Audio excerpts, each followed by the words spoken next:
Motor habis dicat sama anak tetangga. Wanita pemilik motor bukannya marah, malah tertawa-tawa. Baru-baru ini viral video seorang wanita yang tiba-tiba kaget saat melihat motornya sudah dipenuhi dengan cat, yang ternyata itu ulah anak tetangganya. Namun bukannya marah, wanita pemilik motor itu pun malah tertawa-tawa atas kejadian tersebut. Saha pelakuna ieu sok. Lain kalah patuding tuting. Masya Allah. Ya Allah. Kumaha geus kieu.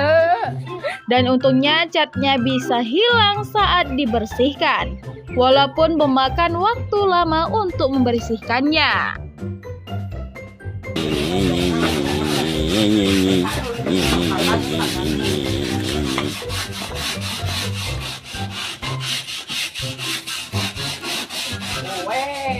Motor aing wel. Ya Allah, ya Allah.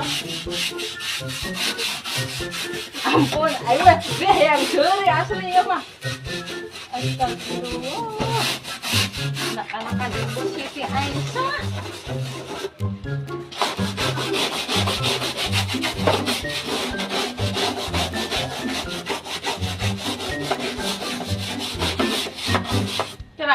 Tilir dok jawantang kuring diudag bagong kapaksa lompat ka balong di balong kuring jeung bangkong ningali pocong jaipong aduh